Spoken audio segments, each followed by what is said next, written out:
The silence shattered in Texas. It was a warm, early summer morning in June 1989. The small, sleepy town of Pine Hollow, Texas, was just waking up.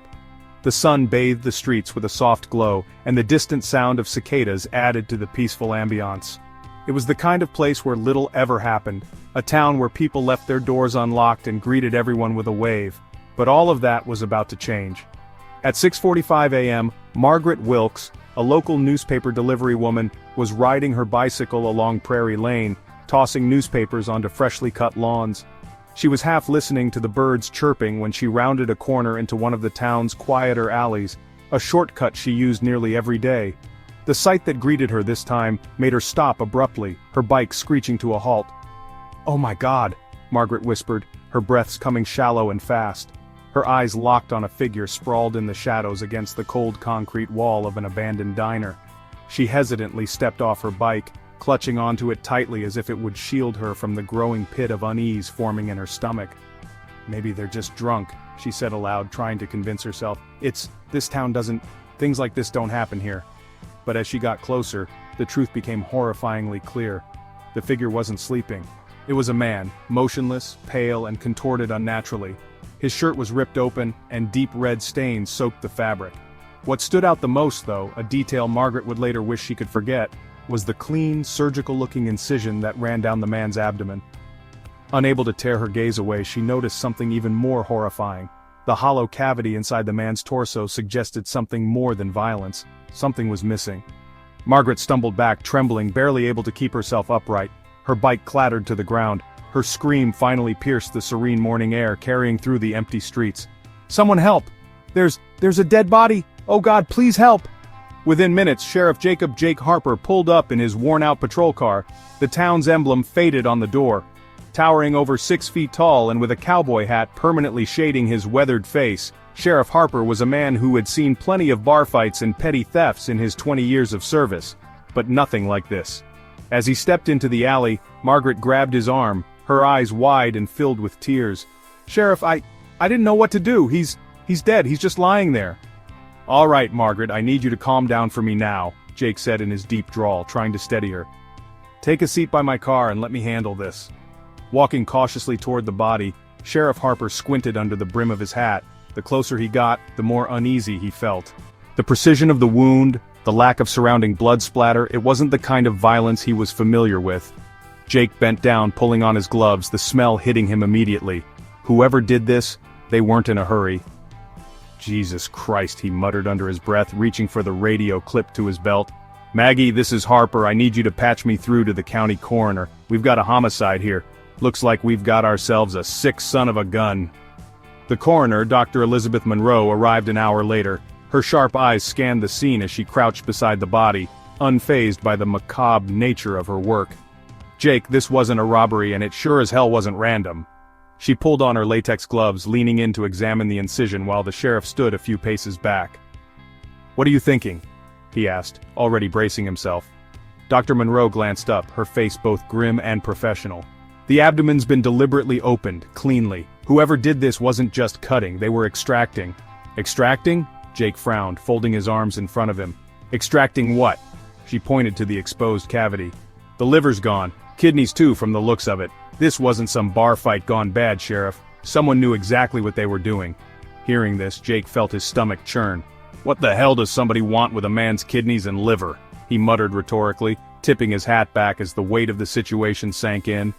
Elizabeth stood, taking a step back from the body, her tone serious. "We're not just dealing with your run-of-the-mill killer, this is something different, more calculated." Jake turned to his deputy, a young recruit named Tim Reese, who was nervously jotting down notes nearby. "Tim, I want this whole area cordoned off. No one but the forensics team gets in here, you hear me?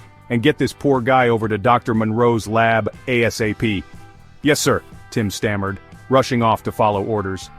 Jake took his hat off, running a hand through his graying hair as he let out a heavy sigh.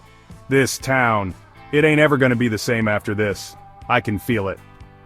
Across Pine Hollow that morning, the news spread like wildfire. People whispered behind closed windows, their eyes darting nervously toward their neighbors. Many refused to believe it. Murder in their town, let alone something as ghastly as organ harvesting? By noon, the once serene streets were buzzing with reporters, their vans clogging up the tiny main road, cameras and microphones pointing toward flustered townsfolk. But this was only the beginning. The silence that Pine Hollow had known for decades was now permanently shattered. What nobody knew, not even Sheriff Harper, was that this brutal scene was just the start of a nightmare that would haunt Texas for months to come. The mysterious murders and the first sign. The residents of Pine Hollow, Texas were no strangers to the occasional odd event, a barn fire that stirred up the community, mysterious tracks left by what people claimed were coyotes, or the inevitable town gossip about old Mrs. Culver sneaking moonshine out of her shed.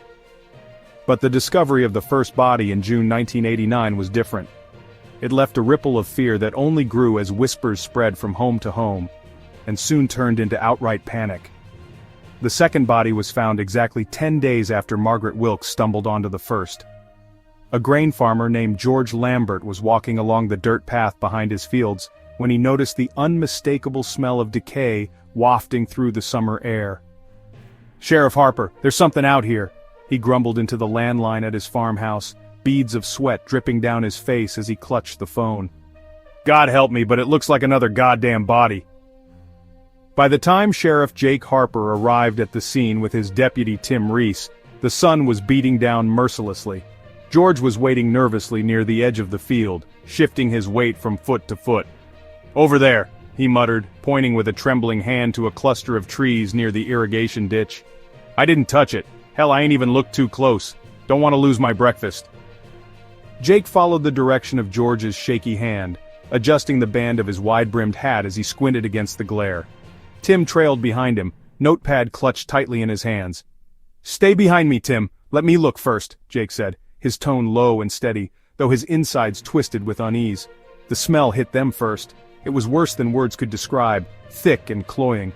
Insects buzzed in clouds around the source, a figure partially obscured by bushes. Jake raised his hand to wave them away, revealing yet another nightmare. This time the victim was a young woman, mid-20s, her body limp and unnatural. She was dressed in jeans and a flannel shirt, unmistakably a drifter. Just like before, the wound on her torso was meticulous. "It's the same damn thing," Jake muttered, the weight of realization pressing down on him like a sack of bricks. Another incision straight down the abdomen. "Tim, back up and get Dr. Monroe on the line immediately." Tim hesitated for a second before stammering, Yes sir." He turned and practically sprinted back to the cruiser, leaving Jake standing near the body. This time there was no mistaking it. This wasn't the work of a common killer. This was something methodical, practiced, and horrifying. Dr. Elizabeth Monroe arrived after a long, 45-minute wait. Dressed in her typical Navy scrubs, with her black hair tied back in a low ponytail, she didn't waste a second. "Talk to me, Jake," she said brusquely, kneeling by the body and snapping her gloves on. Jake gestured vaguely toward the victim. "Same as the first one. Nearly the exact same wound, straight down the middle of the abdomen. You think it's a coincidence?" Elizabeth didn't look up. "Coincidence? Hell no. Someone's doing this deliberately. Surgical incision, no hesitation. They didn't just stumble onto it, they planned it." "Damn it," Jake muttered, kicking a nearby stone in frustration. "I was hoping you'd disagree." Elizabeth frowned, leaning in closer to examine an area near the body. "Jake, you see this? Look here, around the edges of the wound. Clean as hell." Jake bent down reluctantly, careful not to get too close. His eyes narrowed as he studied what the coroner was pointing out. He could almost feel the cold, calculated precision behind it. "Who the hell knows how to do this and gets away clean?" he asked, mostly to himself. Elizabeth raised an eyebrow. "Doctors, surgeons, but also butchers if they're good enough. Or someone with background knowledge in anatomy. Whoever it is, they're confident this isn't amateur work." Jake straightened his back, his expression grim. "Great. So we're looking for someone who's either a genius or one hell of a sick bastard." He glanced back at Elizabeth, his lips pressing together tightly. "Can you tell if the organs are, gone? Like the last one?" Elizabeth let out a short exhale, already knowing where this conversation was heading. 100%, Jake. Liver's gone, kidneys are gone, same as last time." Jake rubbed his face, trying to shove back the frustration boiling inside him. "So, not just another killing then. They're harvesting." Elizabeth nodded solemnly. "Looks that way." By nightfall, the news of the second body had spread like wildfire. Locals gathered in the corner diner, muttering across coffee and pie. The room was drowning in smoke from cigarettes and tension.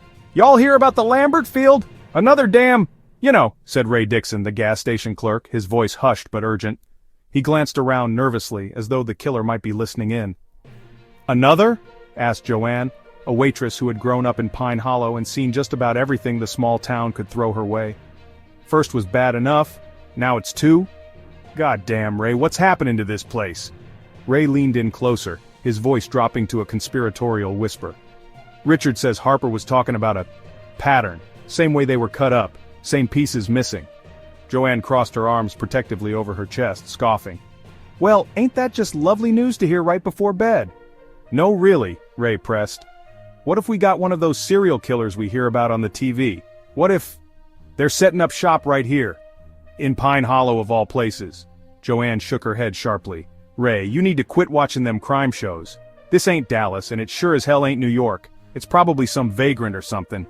Nah, Joanne, piped up an elderly man seated at the bar. Ain't no drifter pulling that kind of crap. Whoever's doing this, they know what they're after. It's calculated. This ain't random. You think someone's taking the organs to sell them then? Joanne's words hung heavy in the room, followed by an uncomfortable silence. No one answered. Back at the station, Jake sat with his face in his hands, the weight of Pine Hollow's unraveling innocence pressing on his shoulders. He glanced up when Tim walked into the room, holding a clipboard. Sheriff? Tim began hesitantly. I've been keeping track ever since the first call. You want to hear something strange? Jake straightened up, groaning as he adjusted his posture. Stranger than what we've got already, kid? Tim passed the clipboard to him, pointing at something circled in red ink. Both victims were found exactly 10 days apart. Same wounds, same missing parts. And here's the kicker. The reports say both were seen hanging around the east side of town a couple days before they disappeared. The part where that abandoned meatpacking plant is. Jake's brow furrowed as he stared at the underlined notes. You think they were nabbed near that spot? Tim shrugged, looking uncertain but determined. It's worth checking out, don't you think? I mean, if the killer's got a pattern... Jake exhaled sharply and threw on his hat. Fine, Tim. We'll take a look. God knows, we'd better get ahead of this bastard. Or we're gonna find a third body before the week's out. And with that, Jake grabbed his keys, signaling the start of a painstaking investigation that Pine Hollow would never forget. The questions that haunted Pine Hollow. As the bodies piled up and the details of the murders began to surface, the quaint, quiet town of Pine Hollow turned into a hotbed of paranoia and unanswered questions. The first two deaths had shaken the community, but by the time the third body was discovered, this one a young drifter found near the old railway tracks, with the same precise incisions and missing organs, the town's sense of security was in complete shambles. At the sheriff's station, the small conference room was lit by a buzzing fluorescent light. Sheriff Jake Harper was seated at the end of the table, his hat pushed back on his head as he surveyed the clutter of photographs, reports, and marked-up maps in front of him. Deputy Tim Reese sat nearby, nervously chewing the tip of his pen, while Dr. Elizabeth Monroe stood by the window, arms crossed tightly, her expression as grim as ever. Well, Jake finally said, breaking the heavy silence, let's call a spade a spade, we're dealing with a damn serial killer. Tim looked up sharply. You sure about that, Sheriff? I mean, couldn't it just be, we don't know for sure, do we? Jake gave him a hard look. Kid, we got 3 bodies in less than a month, all killed the exact same way. Same precision, same organs missing. This ain't coincidence. This ain't rage. This is planned. Someone's out there hunting people down like it's their damn hobby. Elizabeth cut in, her voice steady but laced with frustration. The removal of the organs, it's deliberate. This isn't just some psycho killing for the thrill of it. There's a purpose here. A reason they're taking the liver and kidneys every time. She glanced at the photographs scattered across the table, her gaze lingering on the neat incisions. The big question is, why? What the hell do they want with them? Jake leaned back in his chair, rubbing his temples. That's just it. What's the damn motive? Drugs? Money? Some sort of black market operation we don't know about? Black market, Tim echoed, his voice low. You think someone's taking the organs to sell them, like, for transplants or something? Elizabeth let out a humorless chuckle. If they are, they're going about it the wrong way. Organ harvesting for black markets is usually crude, but this level of precision? This is methodical. Someone's obviously got experience, maybe in anatomy, maybe even medical training. But here's the thing, she paused, tilting her head. These organs wouldn't even be viable to sell, not without the right equipment or preservation. And from what we've seen, there's no evidence this person's using anything that sophisticated. Jake stiffened at her words. So, not for selling. That leaves what? Personal use? The room went silent for a moment. Even Tim stopped chewing his pen to stare at the sheriff. Personal use? Tim finally said, his voice barely above a whisper. You mean, like eating them? Like some kind of twisted cannibal? Elizabeth shook her head slowly, though her uncertainty was evident. I'm not saying that's what's happening, but it's not off the table either. Jake's fist hit the table with a dull thud, breaking the silence. Jesus Christ. What kind of damn sick world do we live in where eating the organs is even something we have to talk about? Sheriff, Elizabeth said, her tone more measured now. We can't afford to rule anything out. The precision of the cut suggests this isn't impulsive. There's a routine here, a ritual almost. And if it's not for profit, then it's personal. It's something this person believes in. Believes in? Tim asked, his brows furrowed. Elizabeth nodded. Think about it. A black market operator wouldn't bother with this level of precision. They'd just hack and take what they wanted, but this person is careful, deliberate. It's almost reverent in a sick way. That tells me this isn't just about money or thrills. It's about a belief. Maybe they think it'll cure them, or maybe they think it's some kind of religious act. The deeper question here isn't how, they're clearly capable of it, it's why. Tim shifted uncomfortably in his chair, his voice shaking slightly. You're saying we've got someone out there who's, what, crazy enough to think eating somebody's liver is gonna grant them immortality or something? That's one possibility, Elizabeth said, her voice steady. Or maybe they're sick, physically sick. A disease, a condition. They might think consuming these organs is the only way to get better. You'd be surprised how many people turn to bizarre, desperate remedies when modern medicine doesn't give them the answers they want. Jake stood up abruptly, pacing the room. So what the hell are we looking at? A lunatic butcher? A mad scientist? Why Pine Hollow? Why now? He gestured toward the map tacked onto the wall, red pins scattered across town. I thought we were just another quiet Texas town, for God's sake. Why would someone come here and start all this? Maybe they didn't come here, Elizabeth said quietly. Jake stopped pacing to stare at her. What do you mean? What if they've been here all along, she continued, her tone deliberate. Someone local, someone who knows the town, knows the people, knows who won't be missed. Tim's eyes widened and he sat up straighter. You think it's someone from Pine Hollow? But this town's so small, everybody knows everybody, don't they? Exactly, and wouldn't that make it easier for someone to blend in? Elizabeth replied. Look at the victims, a drifter, a farmhand, a homeless woman. These aren't people with close connections in this town. They're transient, easy to isolate, easy to target. Whoever's doing this isn't just smart, they're careful. Jake let out a slow breath, rubbing the back of his neck. Damn it all! You think they're playing house right here under our noses? Elizabeth nodded grimly. It's not uncommon for serial killers to live ordinary lives, neighbors, co-workers, even someone you see in church. If this person's been doing this for a while, Pine Hollow might just be a convenient place for them to continue their work. Jake slammed his fist on the map, shaking the thumbtacks loose. Alright, enough speculating. Tim, I want a list of every butcher, doctor, vet and meatpacking worker in this town. Anybody with a damn clue about cutting something open. Elizabeth, check with your connections. See if any hospitals nearby have had reports of stolen organs or suspicious activity. If this bastard thinks we're just gonna sit around while they keep doing this, they've got another thing coming. As the lights buzzed overhead and the team prepared to dig deeper, one thing was clear. This wasn't just a series of killings. This was a battle against the unknown, against fear, and against whatever dark motives lurked in the heart of the person responsible. Pine Hollow was no longer a sleepy Texas town, it was a hunting ground and no one felt safe. The first clue. The discovery of the first clue came not from high-tech investigations or legendary detective work, but from pure, unfiltered chance. A chance encounter that would turn a nagging mystery into something far bigger and far darker.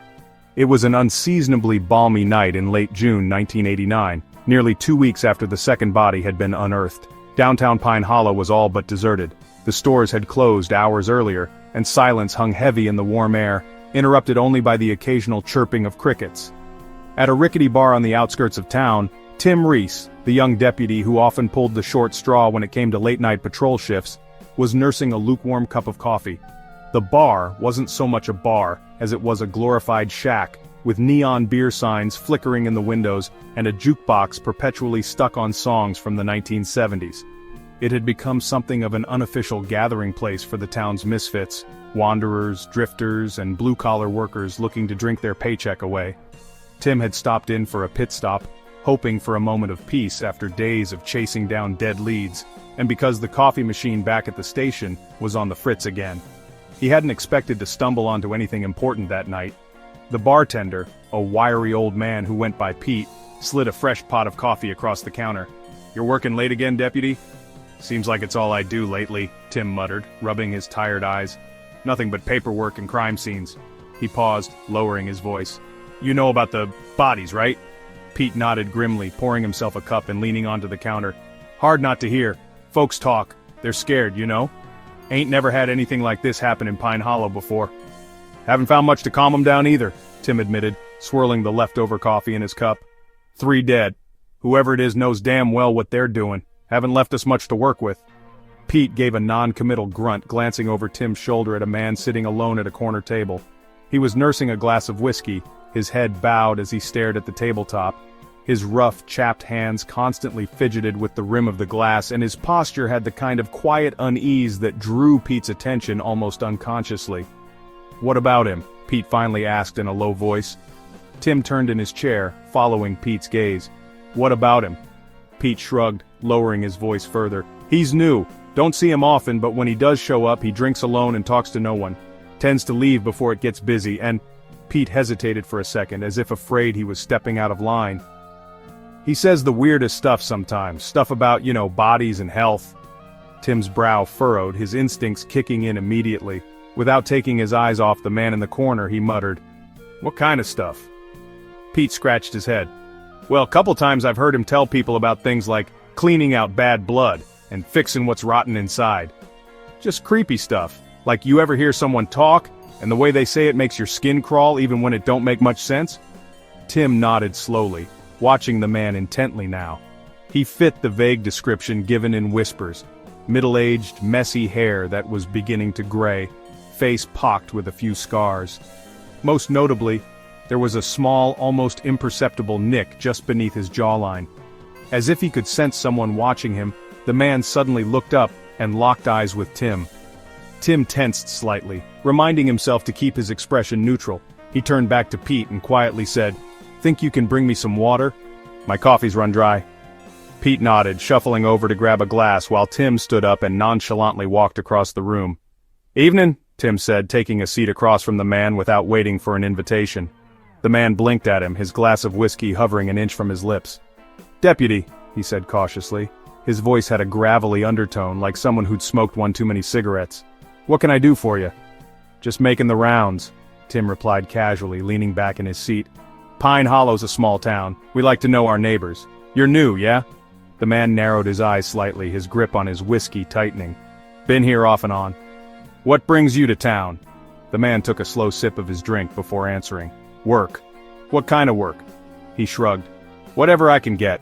Odd jobs mostly, here and there." Tim tilted his head, feigning interest. "Ever try the meatpacking plant out east? They're always looking for hands." A ghost of a smirk crossed the man's face. "Nah, got enough butchering skills on my own." Something about the way he said the word butcherin' made Tim's stomach twist. He decided to push a little further. "So, you're good with a knife?" The man chuckled, a low, gruff sound that sent a chill down Tim's spine. "Let's just say, I've had some practice." Before Tim could ask another question, the moment was interrupted by a loud crash from the pool table in the corner, someone shouting over a spilled drink. The man used the noise as his opportunity, downing the rest of his whiskey and standing abruptly. "Gotta go. Nice chatting with you, deputy." Tim rose to his feet as well, heart pounding. "Hold up a second, what'd you say your name was?" The man smirked again. "Never said it." And with that he slipped out the door, leaving behind his empty glass and a deputy who suddenly felt as though the winds had shifted. Tim burst out onto the street moments later, scanning the darkness in every direction, but the man was already gone, swallowed by the shadows. Back at the station, Tim relayed the encounter to Sheriff Jake Harper. Jake listened in silence, chewing on the end of an unlit cigar, as his deputy recounted every detail he could remember. "You're sure he matched the description?" Jake asked, his voice calm, but with a sharp edge of intensity. "Middle-aged, short hair, scar under the chin," Tim replied. And when I asked about his work, he started talking like a damn butcher. Had the kind of voice that makes you think he knows what he's cutting. Jake leaned back in his chair, staring at the wall behind Tim as his mind churned. He say anything about organs? Not directly, Tim admitted, but he made a comment about fixing what's rotten inside. Sheriff, it wasn't what he said that got me. It was the way he said it. Like it wasn't a metaphor. Jake stood up, grabbing his hat. All right, Tim, here's what we do. Head back to that bar tomorrow.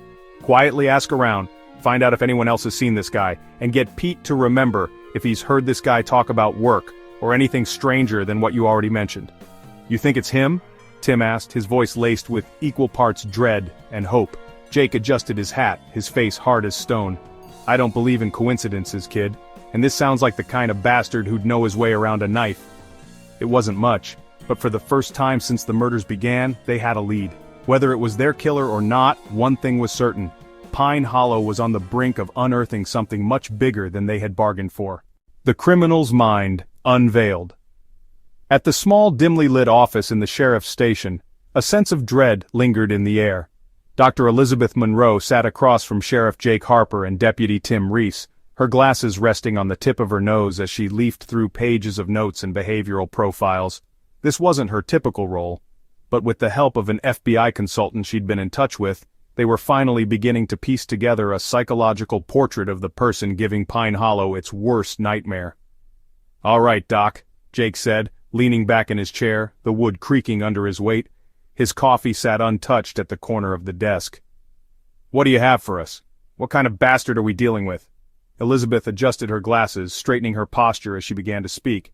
This isn't your average killer, Jake. Far from it. Whoever this is, they're deliberate, calculated, and meticulous. She paused, glancing between Jake and Tim, who both braced themselves as if preparing for a storm. This person isn't killing out of anger or revenge. This is about fulfillment. Something deep and obsessive. Fulfillment? Tim asked, looking bewildered. What the hell does that even mean? People don't kill to feel fulfilled. Oh, actually, they do, Elizabeth replied sharply, enough to make Tim sit up straighter. People like this, they're not looking for money or power, they're chasing something personal, even spiritual. Every incision, every choice of organ, every victim, they all serve a purpose in their mind, a ritual of sorts. Jake exhaled heavily, rubbing at his temples. All right, Doc, let's break this down. What kind of person actually buys into this crap? Some lunatic who thinks stealing a liver is going to bring him good luck? Elizabeth shook her head. It's not that simple. Based on everything we know, the surgical precision, the organs they're targeting, and the types of victims chosen, I'd wager this person has convinced themselves they're fixing something, either in themselves or in the world. Jake raised an eyebrow. Fixing themselves? How? Elizabeth set her notes down and tapped her pen against the table for emphasis. Let me guess. These crimes started a few weeks, maybe months apart at first, but now they're speeding up. Am I right? Jake frowned, leaning forward. Yeah. The first two we know of were found 10 days apart, but there's chatter about unsolved cases might fit the pattern. The crimes could have started farther back. What's your point? Elizabeth sighed, folding her hands on the table. This is textbook escalation, Jake. Whoever this is, they're running out of time, at least in their mind. Many serial killers escalate their kills when they're trying to achieve something, and the fact this person is so focused on specific organs screams disease or obsession. She emphasized, I think we're dealing with someone who believes eating or using these organs in some way will cure them, or grant them some kind of redemption. Tim squirmed in his chair. What the hell kind of sickness would make someone think chopping up folks and stealing kidneys is going to cure them? Elizabeth's expression darkened. Desperation, Tim. People with terminal illnesses, even undiagnosed ones, will sometimes latch onto extreme pseudosciences and belief systems when modern medicine fails them. They'll buy into anything that promises hope, even if it's insane. You're saying this guy could be dying? Jake asked, his tone shifting into something more focused. Elizabeth nodded. It's possible. Or they think they're dying. Psychosomatic illnesses are real too. Either way, they've built this belief that consuming or possessing these organs is the answer to whatever they're struggling with, physically or mentally. Tim rubbed the back of his neck nervously. Jesus Christ. So we've got someone out there who's sick, or thinks they are, and they're picking people off one by one to fix themselves? Exactly, Elizabeth said grimly. And it's worse than that. Worse, Jake snapped. What could be worse than a lunatic on a harvesting spree? Elizabeth leaned forward slightly, her voice lower as if afraid the walls themselves might overhear. If they don't see the results they want, if they don't feel better, this could escalate even more. They might begin experimenting on their victims, changing their methods, picking different types of people. Jesus, Tim muttered, his face pale. It could get worse. Oh, it always gets worse, Elizabeth replied plainly. People like this don't just stop, not until they're caught, dead, or convinced they've succeeded in their mission. And since their goal is based on complete delusion, they're never really satisfied. That drive pushes them further, faster, until someone or something stops them. Jake leaned back again, blowing out a frustrated breath. All right, Doc, let's talk specifics. What kind of person is this? What do they look like when they're not cutting people open? Elizabeth tilted her head, giving the sheriff a measured look. They're likely an outsider, socially or emotionally, not necessarily someone you'd think of as weird, but definitely a recluse. Could even be respected in the community, but you'd never see them at town events or church socials, the kind of person who blends in just enough to be overlooked. Someone invisible, Tim said quietly. Exactly, Elizabeth confirmed. But they're also someone skilled with their hands. Anatomy knowledge is a given, and what we've seen requires someone who knows their way around a scalpel, or at least a knife. Maybe someone with medical training, but it could just as easily be a butcher or even a hunter. Jake picked up one of the photographs and stared at it hard. So, what are we looking for here? Someone lonely with a scalpel and a death wish? Elizabeth shook her head. No, you're looking for someone who's just different enough to stand out. They may have unusual habits or interests, maybe someone who talks about health or medicine a lot, or, more likely, someone who avoids conversations altogether. Jake stood suddenly, setting down the photo with more force than necessary. All right, fine. We'll look at butchers, vets, anyone in town with a background in cutting things open. I'll take a list of reclusive types too. But if we're dealing with some twisted maniac who thinks eating a damn liver's gonna cure their cancer, then God help us all. Elizabeth glanced at Jake, her voice heavy with seriousness. It's not just about catching them, Jake. It's about stopping them before they spiral. Because if this person keeps going, this town won't know peace again until we do. Tim looked between them nervously. So what happens if we don't stop them soon? Elizabeth's lips pressed into a thin line. If we don't, Tim, we're looking at an escalation that Pine Hollow may never recover from. In the silence that followed, only the buzzing of the light above filled the room, an almost maddening reminder that time was running out. Pine Hollow was no longer a town of safety and trust. It had become a fragile hunting ground, and the hunter was someone they might already know. The Extensive Investigation Network. The investigation into the Pine Hollow murders had gone from a local issue to a sprawling network of law enforcement agencies scrambling to make sense of the chaos. What began as a horrific local tragedy quickly escalated, capturing the national media's attention and drawing support and pressure from state and federal authorities. By the time the third body was found, Sheriff Jake Harper's small-town team had been pushed to its limits. But with 3 murders connected by eerily similar details, the pressure to find answers was mounting faster than anyone could manage. It wasn't just the FBI who was now taking an interest. Texas Rangers had extended their resources. The state's forensic experts were starting to pore over the grisly findings, and unofficially, the whispers of journalists and opportunistic criminologists began to swarm. Everyone wanted answers. Everyone had theories. And it all landed on Sheriff Harper's desk. The sheriff's station was buzzing with activity. Phones rang on every desk. Maps with red and blue pins covering the county walls marked possible clues, and files were stacked almost to the ceiling. In the center of the chaos was Jake Harper, who for once looked unsure of how to proceed. Sitting across from him was Agent Claire Beckett, a sharp-eyed, no-nonsense FBI profiler who had flown in from San Antonio that morning. "Sheriff," Claire began, flipping open a file, "we were able to connect your Pine Hollow case to 2 possible matches in other Texas counties, one near Corpus Christi, another just south of Amarillo. The MOs line up. Same incisions, same organs missing." "Jesus Christ," Jake muttered, leaning back in his chair and shoving his hat onto the desk. "You're telling me we're dealing with someone sweeping across the state?" Claire nodded, her voice calm but firm. "That's right. This may not just be your town's problem anymore. If this killer is nomadic, they're working a larger area. That makes them harder to pin down." Jake scoffed, his frustration bubbling over. "Nomadic?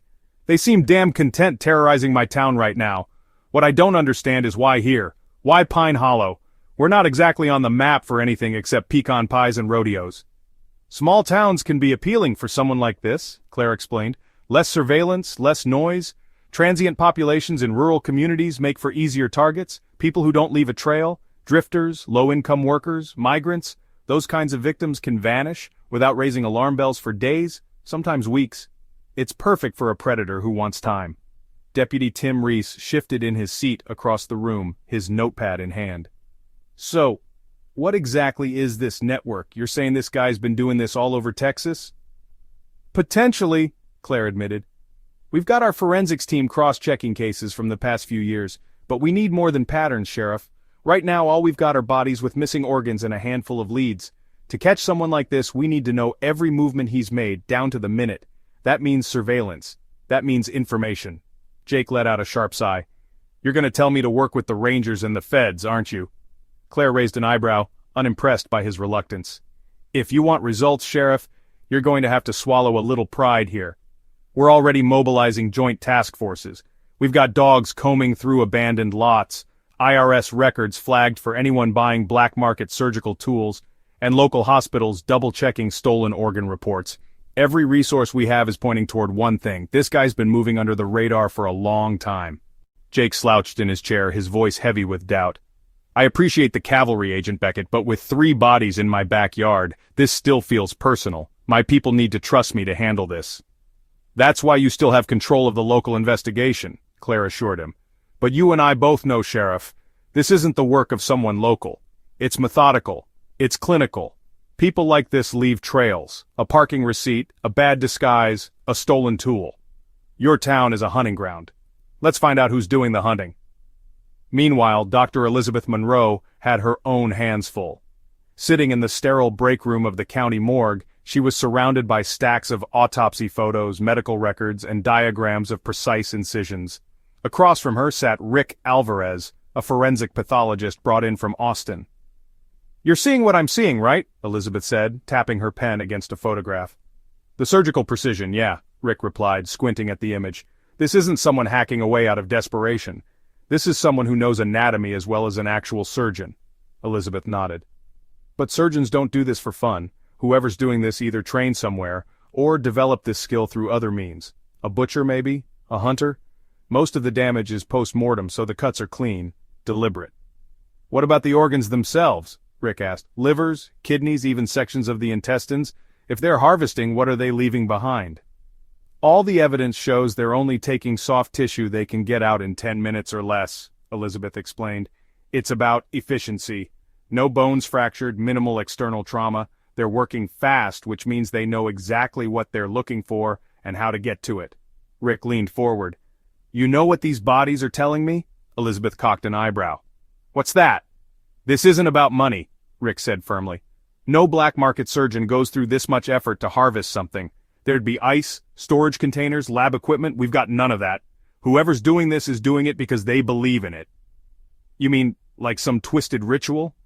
Or an obsession? Rick replied darkly.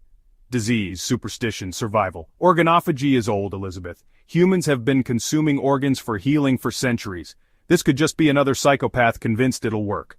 Back at the sheriff's station, Jake had gathered his team into the main room, where a map of Texas now covered most of the wall.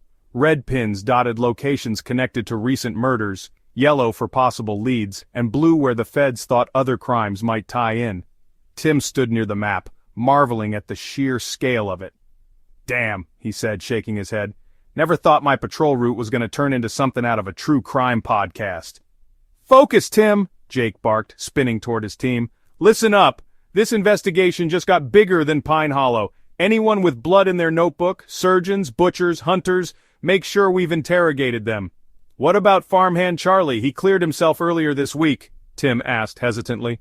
Doesn't matter. Recheck everything, Jake snapped. Alibis, receipts, records. I don't care if it's the local priest, Tim. Nearby, Claire Beckett leaned against the wall, watching the sheriff's determination boil over into orders. It wasn't the neat, tidy process the FBI was used to.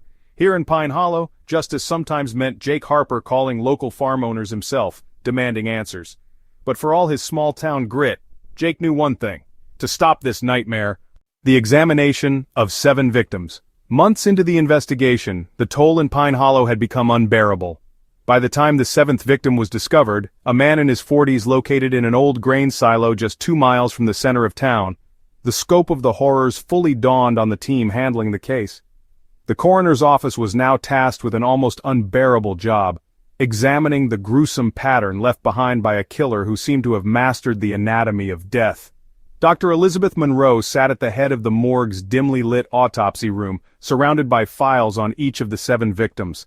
Across from her, Sheriff Jake Harper was pacing back and forth, his boots clacking against the tiled floor. Deputy Tim Reese lingered in a corner, nervously flipping through his notepad, although he barely had the stomach to review what was written in it. All 7, Elizabeth began, speaking slowly as if weighing every word. She tapped one of the files with her pen, her expression grave. Each one of these victims shows the exact same pattern, the same precision, the same purpose. Same organs too? Jake asked, his voice unusually tight. Elizabeth nodded. Liver and kidneys without exception. Beyond that, no major wounds inflicted on the victims, at least nothing unrelated to the removal of the organs. Whoever this person is, they don't waste time. There's no hesitation in any of the incisions. Tim spoke up hesitantly, still glancing down at his notes. You're saying all 7 of these people were killed just to get at their kidneys and liver, not for any other reason? That's exactly what I'm saying, Elizabeth confirmed, folding her arms. Look, this isn't a crime of passion, and it's not random violence. This is clinical, surgical. Whoever is doing this has extensive knowledge of anatomy. They're capable of removing a liver with fewer errors than some medical residents I've worked with. Jake stopped pacing and turned to face her. All right, Doc, give it to me plain. What do these patterns tell us about this guy? What's gnawing at me is how someone learns how to cut like a surgeon, yet resorts to something this... He searched for the word before throwing his hands up. This depraved. Elizabeth leaned forward and opened one of the files. I've been looking at the incisions carefully. Usually when we see someone with this level of anatomical skill outside of a hospital, they fall into one of 2 categories. Either butchers who've worked their whole lives in the trade, or hunters, people trained to field dress animals with precision. But this is beyond that. The precision here is specific to human anatomy. She gestured at a detailed photo from one of the autopsies. See this? This opening along the abdominal cavity? It's clean. No tearing, no unnecessary damage to the surrounding tissue. Tim squinted at it, looking vaguely nauseous. I don't see the difference between that and someone just stabbing, you know? It's a world of difference, Elizabeth said firmly. This isn't hacking, this is planning. This cutter knew exactly how deep to go, exactly where to apply pressure, and exactly what they wanted to take. This isn't something you learn from gutting deer, Tim. This is intentional. Jake clicked his tongue against his teeth. Medical training then? Maybe someone who washed out of med school or some quack doctor? Elizabeth shook her head. It's possible, but honestly, the action suggests something even more chilling. This isn't someone failing and falling into disarray. This is someone in control. They know their anatomy, and more than that, they know themselves. They're composed, focused, and they're doing this for a reason they believe in. Jake let out an audible groan as he leaned against the nearest countertop. I swear to Christ, Doc, if you say ritualistic one more time, I'm gonna lose my damn mind. Elizabeth almost smiled, but didn't. You don't have to like it, Sheriff, but it is what it is. The consistent pattern, the focus on specific organs. It screams ritual, or obsession. Tim swallowed hard. What about the victims? Did they pick them at random? Elizabeth slid another folder onto the tabletop, opening it to a page that listed details about each victim. This is one of the stranger parts of the profile. There's no clear connection between the victims. 2 were drifters, one was a retired farmhand, another was a waitress. The most recent was a private handyman working odd jobs in town. They don't belong to the same social circle, they weren't all local, and they don't even have overlapping habits. So, no pattern there? Jake asked, his brow furrowing in confusion. Not an obvious one, she admitted. But they did have one thing in common. Every single one of them lived or worked in environments where they wouldn't immediately be missed. No close family, no strict work schedules, perfect targets for someone who doesn't want to be discovered for days after the crime. Jake folded his arms and muttered under his breath, Damn coward, hiding in the cracks, picking off folks who got no one to look out for him. Elizabeth exhaled slowly, her tone softening slightly as she looked up at Jake. That's how people like this operate, Sheriff. They thrive on invisibility. The victims, the acts themselves, it's all designed to escape notice for as long as possible. Tim frowned as he joined the conversation again, still processing everything. But why those organs? I mean, why the liver? Why the kidneys? What makes those so important to this psycho? Elizabeth gave him a grim smile as if she'd been waiting for that exact question. Historically, organs like the liver and kidneys have been associated with purification, cleansing the body. Some cultures believe that consuming a liver could promote strength, or even cure disease. On a medical level, those organs play a critical role in filtering toxins, which might make them symbolically important to someone desperate to heal themselves. You're serious? Tim balked.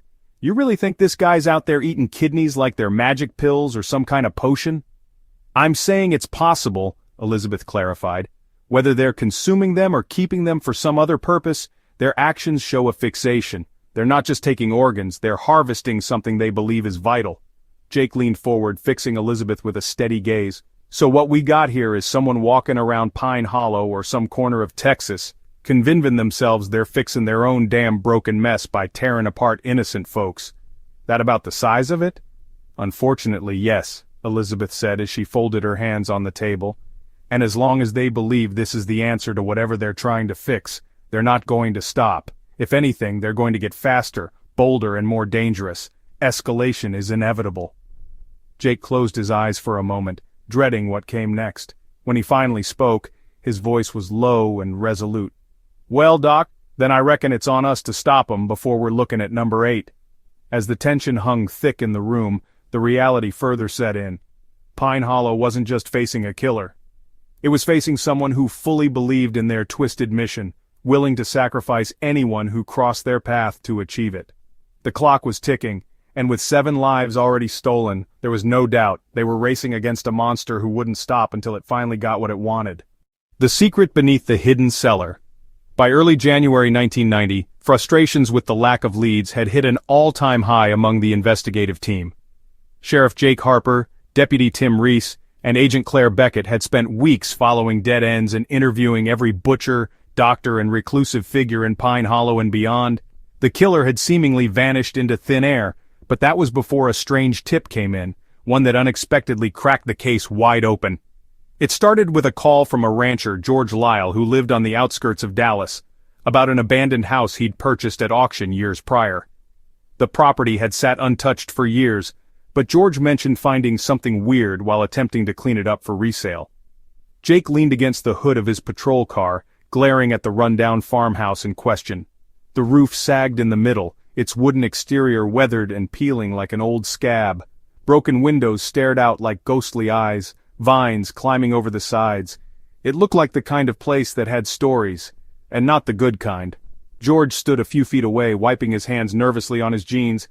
"I don't know, Sheriff," he muttered. "Just the smell. It ain't right. Something in that cellar got me feeling like the devil himself's hiding down there." Claire Beckett stepped out of her unmarked car, looking unimpressed.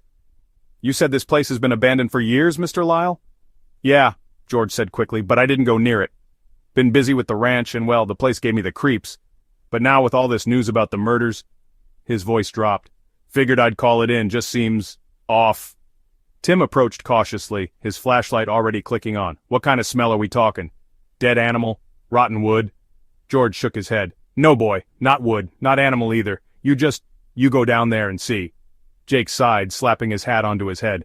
"Let's take a look." The 4 of them stepped inside the decrepit house.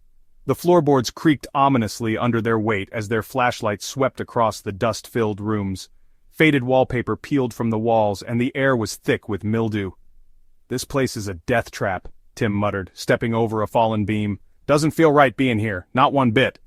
"The cellar's in the back," George said hurriedly, pointing toward a splintered door at the far end of the kitchen. I'm gonna wait outside if y'all don't mind." Jake gave him a curt nod.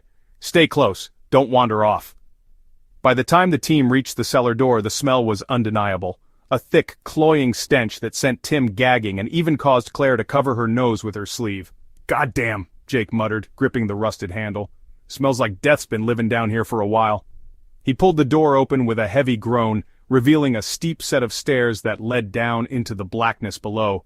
Cold air rushed up to meet them, carrying with it the putrid odor that had George so rattled. "Flashlights up," Claire ordered. Her professional tone faltered slightly, betraying her unease. The wooden stairs felt unsettlingly fragile beneath their boots as they descended into the cellar, the temperature dropping with every step. When they reached the bottom, their flashlights illuminated a room that made each of them freeze in place. The space was small, dirt walls reinforced with wooden beams. In the center of the room sat what appeared to be a crude makeshift operating table, a rusted old slab of metal, stained dark. Beside it, various surgical tools were laid out neatly on a wooden bench. Some were modern, some looked old enough to belong in a museum, but all were clearly used. Next to the tools sat countless jars filled with murky liquid, their contents too horrific to mistake. Human organs, rotting, half-dissolved, floated lazily within the jars. "What the hell?" Tim's voice cracked as he stumbled backward, his flashlight shaking in his hand. Claire stepped forward, her expression stony, but there was a clear tremor in her voice. "This isn't just a kill spot, this is a goddamn workshop!" She pointed at the jars. "This guy's been preserving them, cataloging them." Jake grimaced, shining his flashlight across the wall and catching sight of something more disturbing. A notebook. It was pinned open, pages filled with illegible scribbles, diagrams of human anatomy, and crude sketches that seemed to depict rituals. Elizabeth Monroe, who had arrived moments later as backup, joined the team, and immediately zeroed in on the tools. These cuts and the state of the organs, this is where he worked. He was trying to figure something out. Experimenting. Jake's brows furrowed as he picked up the notebook carefully, holding it with his gloved hands. "What the hell do you mean experimenting? He wasn't just killing people for the organs." Elizabeth flipped through the pages. "This isn't just about harvesting anymore, Sheriff. Look at these notes. Some of this gibberish matches ritualistic practices used in ancient cultures. A lot of them believed certain organs contained life forces or purity. This psycho was trying to harness something he believed these organs would give him." Claire exhaled sharply, fighting off the wave of revulsion curling in her gut. "This isn't just a crime scene, this is his temple." Tim flinched at the word. "You mean like, he's been worshipping something down here?" "Or himself," Elizabeth corrected. "Either way, whatever drove him to do this, it's beyond motive or need. This is obsession on a level we rarely see." Jake's jaw tightened as he set the notebook down, his eyes scanning the tools and jars one more time. "Tell me we can pull some DNA off this crap. Find out who's been working down here." "We'll cross-reference everything," Claire said, already dialing the lab for a forensics team. "But you've got to know, a killer like this doesn't just walk away from a setup like this one. He's out there, Sheriff. And he's not done yet." Back upstairs, the team spoke in hushed tones while forensics combed through the cellar. The air outside was icy under the starlit sky, but even the cool breeze couldn't clear the stench of human rot from their noses. "This changes things, doesn't it?" Tim asked hesitantly. "We're not just dealing with a murderer, we're dealing with someone who's goddamn deranged."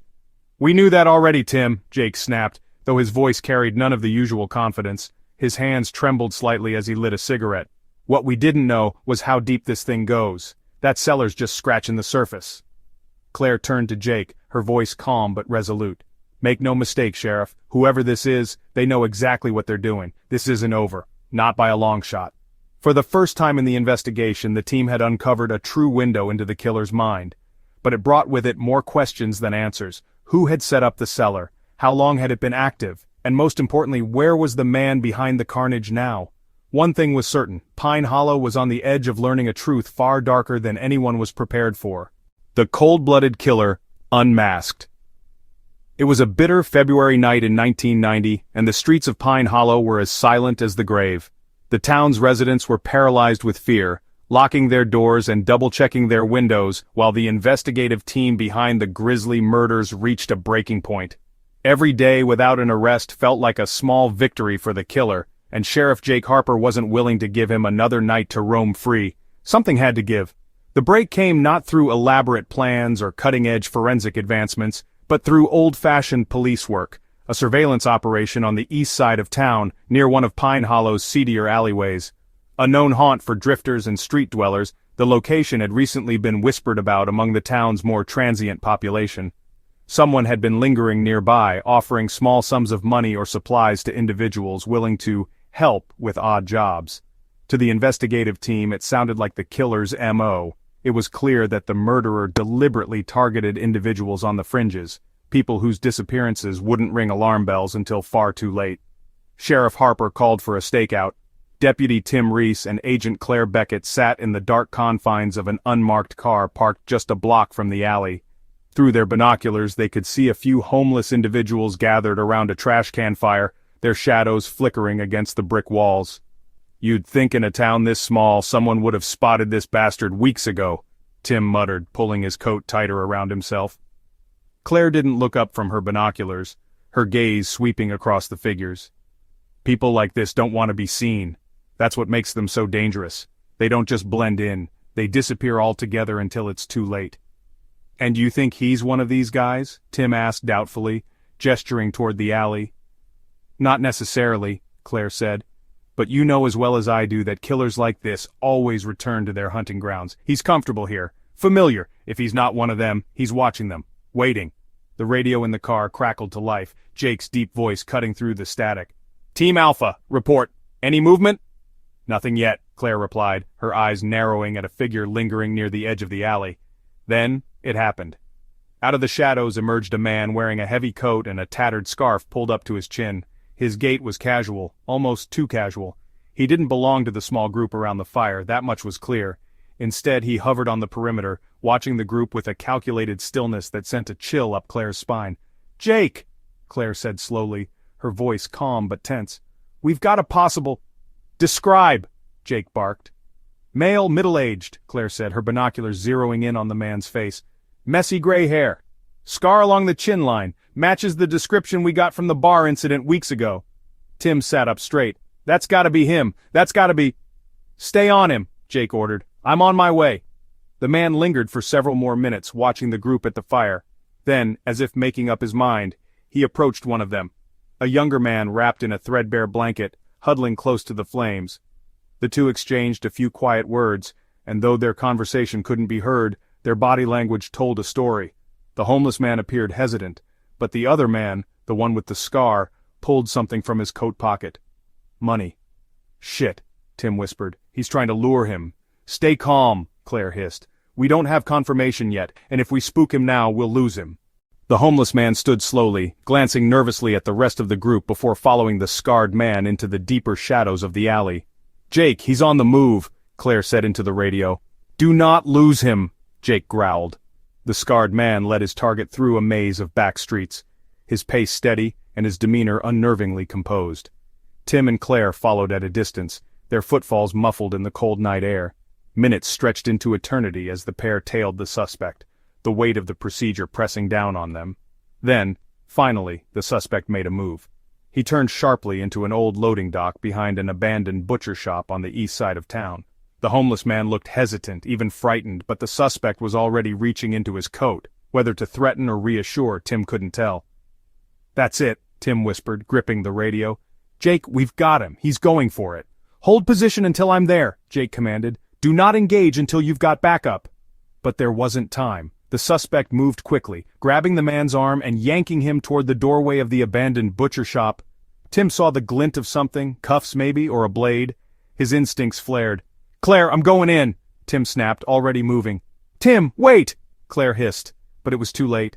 Tim burst into the loading dock, his flashlight cutting through the dark. "Police! Let him go!" The suspect froze, and for a moment everything seemed to stop. Time hung suspended between the sharp beam of Tim's flashlight and the scarred man's face. The man blinked, his expression unreadable, before he bolted. "Shit!" Tim cursed, giving chase. The suspect darted between stacks of old pallets and crates, but Tim was faster, fueled by adrenaline and months of frustration. He tackled the man hard, bringing him to the ground. "Get on the ground! Get on the goddamn ground!" Tim shouted, wrestling the suspect's hands behind his back and locking the cuffs tight around his wrists. Jake and Claire arrived moments later, their weapons drawn. "You all right, Tim?" Jake barked. Tim nodded, glaring down at the suspect. "Yeah, got the bastard." The man in cuffs was identified as Charlie Boone, a drifter with a record of petty theft and vagrancy in nearby counties. His scar and demeanor immediately matched the descriptions collected throughout the investigation. In his coat pocket, officers found zip ties, a syringe of animal-grade sedative, and a handwritten list of what appeared to be potential targets, a chilling collection of first names and vague details like "near the tracks" and "lives alone." At the station, Charlie sat silently in the interrogation room, his face blank, but his eyes sharp with something that made the hairs on Tim's neck prickle. Jake stormed in, slamming a file down on the table. "You're done, Charlie. We've got everything we need to put you away, but if you make this easy on yourself it might just help you later. Start talking." Charlie leaned back in his chair, a slow, unsettling grin spreading across his face. "You don't really want to know why I did it, Sheriff," he said, his voice low and gravelly. Jake leaned in closer, his jaw tight. "Try me." And with that, the man who had brought Pine Hollow to its knees began to spill the twisted reasoning behind his atrocities, logic so warped and cruel that even the hardened officers in the next room found themselves recoiling as his words echoed through the halls. For Pine Hollow, the nightmare wasn't over, but for the first time in months it finally had a face. The cold confession. Inside the interrogation room the air felt thick, like a storm was about to break. Everything in the station had gone quiet. No ringing phones, no shuffling papers, just the muted hum of the fluorescent light above the small metal table. Charlie Boone, the man now believed to be the monster responsible for a wave of terror in Pine Hollow and beyond, sat calmly, almost too calmly. His cuffed hands rested on the table, scarred and calloused, as though they'd seen years of hard work, or something much darker. He tilted his head slightly, his gray hair disheveled and falling over his forehead. There wasn't an ounce of remorse in his cold, sunken eyes. Sheriff Jake Harper sat across from him, his fists clenched tightly in frustration. Next to him, Agent Claire Beckett carefully laid a stack of crime scene photos on the table, each one more horrific than the last. Standing in the far corner, Deputy Tim Reese leaned against the wall, arms crossed over his chest. His jaw was set, but his fingers trembled as he gripped his elbow. This wasn't just another criminal, they were staring into the face of pure evil. Jake broke the silence first. His voice was low, steady, but filled with an edge that could cut glass.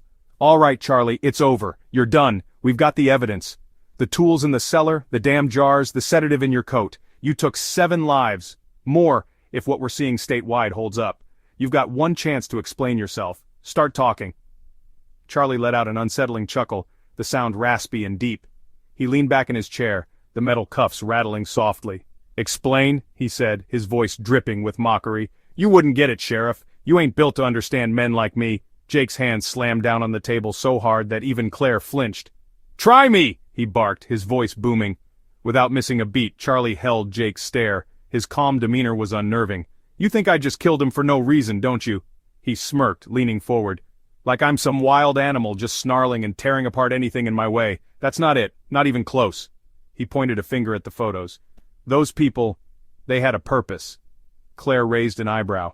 "A purpose?" Her voice was sharp, laced with skepticism. "Your purpose left 7 innocent people in a morgue, Charlie.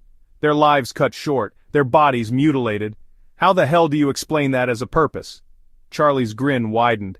It wasn't a smile of amusement, it was the smile of a man whose moral compass had long since shattered. "Oh, I didn't just take from them," he said, shaking his head slowly. No, I gave them peace." "Peace?" Tim's voice cracked as he stepped forward, his disbelief written all over his face. "You call ripping out someone's goddamn liver giving them peace?" Charlie tilted his head again, like a predator sizing up his prey. "Not for them, Deputy. For me." Claire locked eyes with him. "You're going to have to do better than that, Boone," she said coolly. "What exactly were you trying to accomplish? Why those organs? Why the liver, the kidneys?" For the first time, something darker flickered across Charlie's face. Not anger, not regret, but pride. "Because those organs, those make life possible," he said, drawing the words out as though savoring them. "The liver, it filters the poison. The kidneys, they keep the blood clean. Without those, you rot from the inside out." Jake leaned forward, his eyes narrowing. "So what? You took their organs because you think it was gonna help you somehow? What kind of sick logic is that?" Charlie's grin returned, colder this time. "Not logic, Sheriff. Truth. See, my liver's been failing me for years now. Doctors couldn't do a damn thing about it. They just wanted me to sit there and wait to die like some pathetic old dog. But I ain't a dog. I'm a man, and a man solves his problems." "You think butchering innocent people is solving something?" Tim spat, his anger boiling over. "Don't you get it?" Charlie snapped back, his voice rising for the first time. "Those doctors don't know anything. Science doesn't know anything. But the old ways? Oh, the old ways knew how to fix what's broken. The tribes, the ancient medicine, they knew the power of organs. They knew that consuming life could give life. That's what I'm doing. I'm not a killer. I'm a survivor." Claire folded her arms tightly, her gaze piercing. "So you're telling us you believe this consuming organs, this so-called old medicine, was curing you? Have you even looked in a mirror lately, Boone? You look like you're falling apart." For a split second, Charlie's smug grin faltered, the tension between her words and his delusions visibly cracking something deep inside him, but then it returned, twisted and sharp. Can't say it worked perfectly yet, maybe I didn't get the right ones, maybe I just need more. Jake's chair scraped loudly as he shot to his feet. More? You son of a bitch! You destroyed families. You killed people like they were nothing. How many more were you planning to take, huh? 10? 20? Charlie shrugged nonchalantly. As many as it took, Sheriff, you wouldn't understand. When you're staring death in the face, you'll try anything. Do anything. He leaned back, his wrists pulling the cuffs tight, and laughed. Should have worked, though. A damn shame, huh? Tim's hands were balled into fists, the veins in his neck popping as he approached the table. You didn't need to kill those people. Families are gonna bury empty bodies because of you, and all you can say is it's a shame? Charlie turned his cold gaze on Tim, his amusement disappearing. You think I had a choice, deputy? He hissed. You think those people were gonna give me what I needed if I asked nicely? Huh? No, they didn't matter. Nobody was gonna miss 'em. I made sure of that. I picked 'em because they were already invisible. People like me don't have time for ethics. He spat the last word as though it was poison on his tongue. Jake slammed both hands on the table, his patience officially gone. Well, I got news for you, Boone. You're done. You won't be chewing on another goddamn organ, you hear me? You're gonna live the rest of your days staring at these four walls. And when the state's done with you, you'll be sitting in a damn electric chair wondering if a miracle's gonna save you. For a long moment, no one spoke. The room felt suffocating, the weight of Charlie's confession hanging in the air like a noose. Finally, Charlie chuckled softly, breaking the silence. That'll be the day, Sheriff. But you can lock me up, strap me to the chair, hell, throw me to the wolves. Won't change a damn thing. People like me, we're not the beginning or the end. We're the truth, just faster at getting what we want. Jake stared at him, his jaw tightening as he fought to keep his composure. Without another word, he pushed back his chair, motioning to Tim. Get him out of my sight! Now! As Tim and another deputy hauled Charlie away, his laughter echoed through the hall. It was the sound of a man who had no remorse, no fear, and no humanity left in him. Claire exhaled slowly, watching him disappear into the holding cell. Well, Sheriff, she said quietly, you caught him, but I don't think this town is going to forget him anytime soon. Jake sighed, his shoulders sagging from exhaustion. No, he said, they won't, but at least now, they'll know he'll never hurt anyone again. The nightmare of Charlie Boone might have been over, but the scars he left on Pine Hollow ran deep, and for those who had stared into the face of evil, forgetting wasn't an option. It never would be. The vengeance of justice. The trial of Charlie Boone wasn't just another case for the state. It became one of the most widely observed and discussed legal proceedings in Texas history. By the time court convened in the spring of 1990, the courtroom in nearby Elmsworth was crowded with journalists, locals, and even true crime enthusiasts from across the state. It wasn't just about justice anymore. It was about showing the world that Pine Hollow's pain would not go unanswered. Inside the courtroom on the first day, the energy was palpable. Sheriff Jake Harper sat in the front row, his cowboy hat resting on the bench beside him. Agent Claire Beckett, whose support had been crucial in linking Boone's crimes to other counties, sat silently beside Jake, her arms crossed tightly. Deputy Tim Reese, though reluctant to attend at first, finally agreed to observe, sitting a few rows behind with his notebook clutched tightly in his hands. At the defendant's table, Charlie Boone appeared almost unrecognizable. Gone were the wild, predatory expressions that he'd flaunted in the interrogation room. Instead, he looked haggard, with deep-set eyes and a scrawny frame that spoke to weeks of isolation in his cell. Yet, even as the judge entered the room and the charges were read aloud, a faint smirk played on his lips, like he'd won some secret victory only he could understand. The prosecutor, Randy Tate, a wiry man with years of courtroom experience under his belt, wasted no time building his case. Every session, he walked the jury step by step through Boone's terrifying spree of murder and mutilation. The photos of the victims, the surgical tools from the cellar, the jars filled with decaying organs, all of it was laid bare for the courtroom to see. Ladies and gentlemen of the jury, Tate said during his opening argument, his voice strong but heavy, this man, he gestured emphatically toward Charlie, didn't just murder these people, he desecrated their bodies, he stole not only their lives but their dignity, turning them into tools for some twisted delusion he used to justify his evil. Some acts, Tate added, his eyes locking with the jury, are so heinous that they demand a swift and final justice. The people of Pine Hollow and the people of Texas deserve no less. Boone's defense attorney, a public defender who looked as though the weight of the case might break him, tried to argue insanity. He claimed that Boone's belief in ancient medicine to heal his failing liver indicated a mind unhinged from reality, unable to grasp the nature of his crimes. Charlie Boone was sick, the attorney argued during his closing statement. Not just physically but mentally. His sense of right and wrong, his perception of reality, it had been corroded by desperation. Do not mistake sickness for malice. But the jury wasn't convinced, and the prosecutor had made sure of that. Boone's confession, his eerie laughter while recounting the murders, and above all, the precision and planning behind each crime. All of it pointed to someone fully aware of his actions, someone who took pride in them. As the weeks of testimony dragged on, those following the trial couldn't help but notice Boone's attitude. He rarely spoke, but his eyes held that same unsettling emptiness from the day he was arrested. He watched the proceedings closely, reacting to both the victims' families and the evidence with an eerie calm that rattled even the most hardened spectators. "He's not sorry," Tim whispered to Jake one day as they sat together in court. "Not one bit." Jake shifted uncomfortably in his seat, his jaw tightening. "Makes it that much easier to throw the book at him.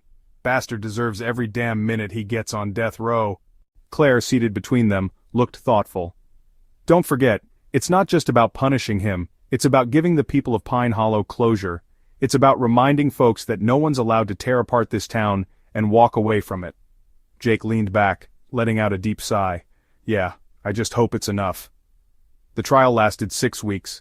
Closing arguments were delivered under a shroud of nervous anticipation. The prosecutor delivered his final message to the jury with calm authority. "7 lives," Tate said, walking slowly across the room. "7 souls that will never see another sunrise. 7 families who will never see their loved ones come home. And for what? A self-serving, horrifying obsession. Charlie Boone didn't kill out of desperation. He didn't kill because of mental illness. He killed because he wanted to. He knew what he was doing. He chose to hunt, to mutilate, and to destroy. Justice for these victims, true justice, demands that he pays the ultimate price." The jury deliberated for only 2 hours before returning with their verdict. Guilty on all counts. The sentencing phase, however, became its own battlefield. The defense attorney begged the jury for life imprisonment, citing Boone's deteriorating health as a mitigating factor. But the parade of victims' families, each sharing the pain of their losses, weighed heavier in the room.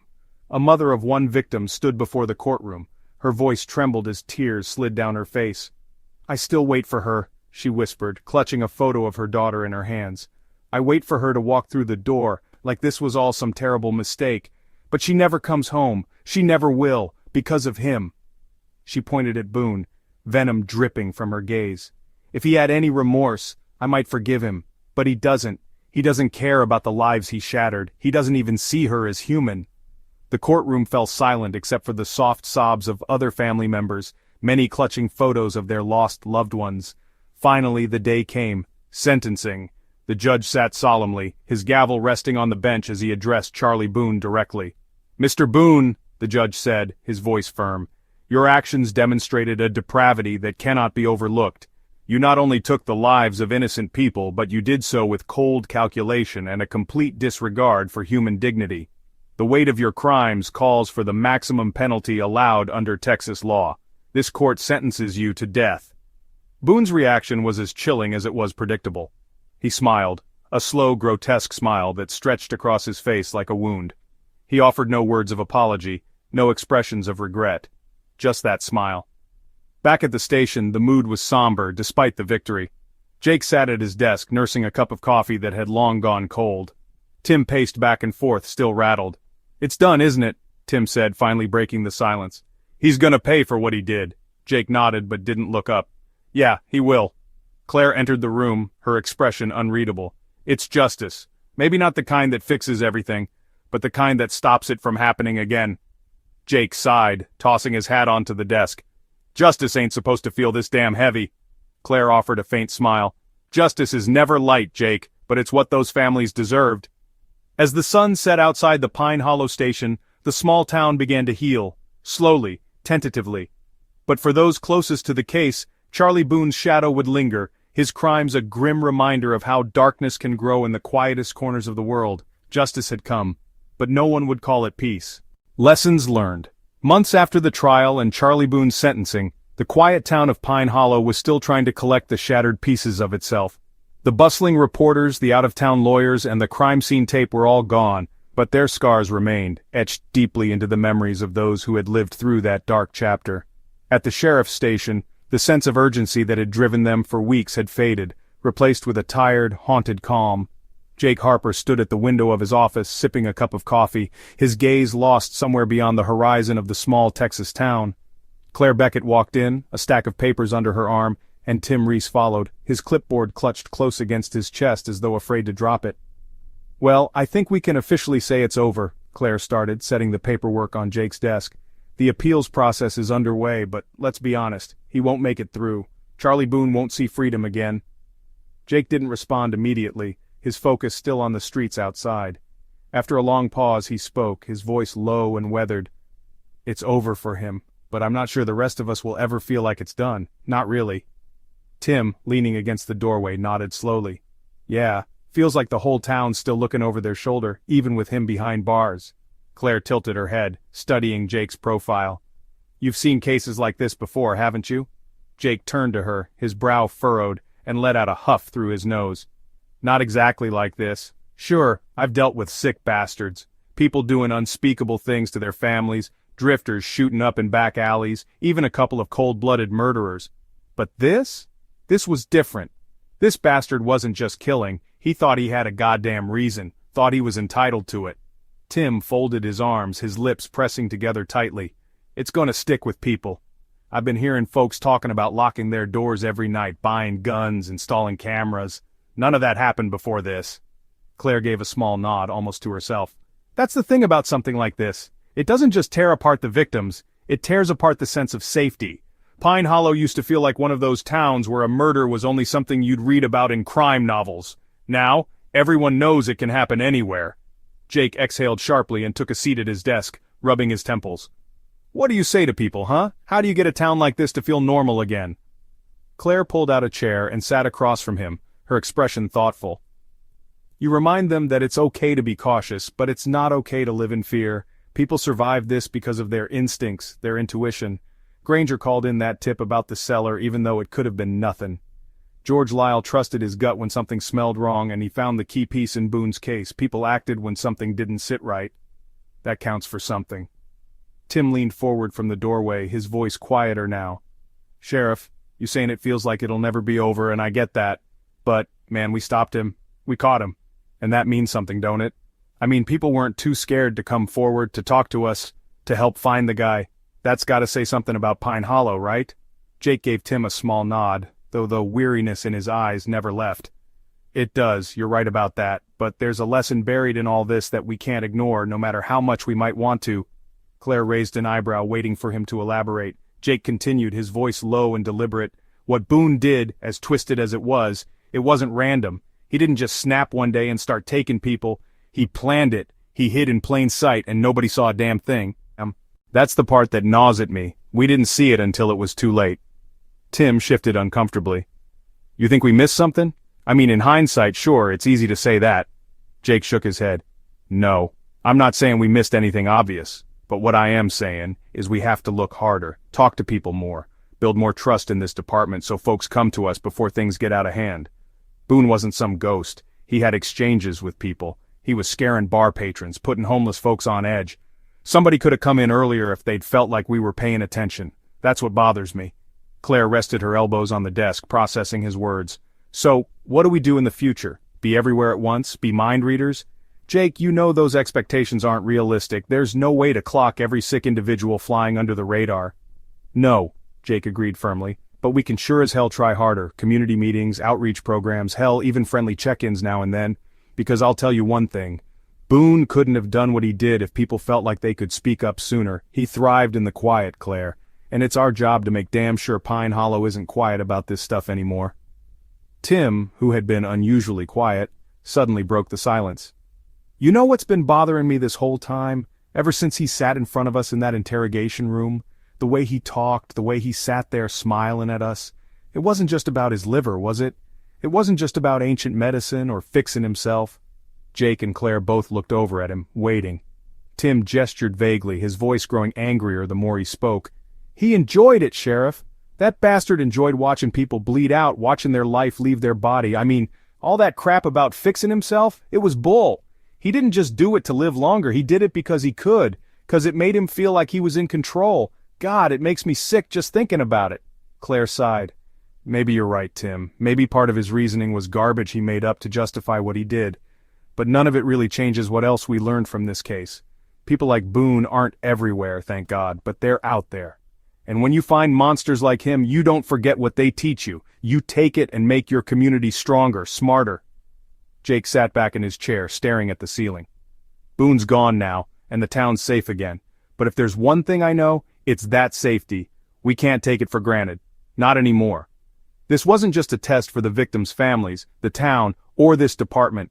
It was a test for all of us, for who we are, and how we come back from something like this. Claire stood, gathering her paperwork. You're right, Sheriff. And you know, this place may not feel like it's fully healed yet, but it'll get there. People are resilient.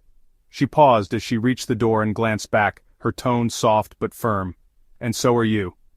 Tim offered Jake a small smile before following Claire out of the room. For what it's worth, Sheriff, I think you did everything you could. And we'll all keep learning, right? Jake sat there for a few minutes in silence after they left, the echoes of their conversation lingering in the quiet of his office. Finally, he stood and walked to the window, looking out over Pine Hollow as the sunlight faded. The church bells chimed in the distance, and somewhere down the street, kids rode their bikes, their laughter cutting through the stillness. He allowed himself a small smile. The pain, the grief, it would never fully disappear.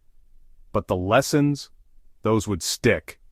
And for Jake Harper, that was enough to keep going. Pine Hollow might have lost its innocence, but it hadn't lost its resolve. Not by a long shot.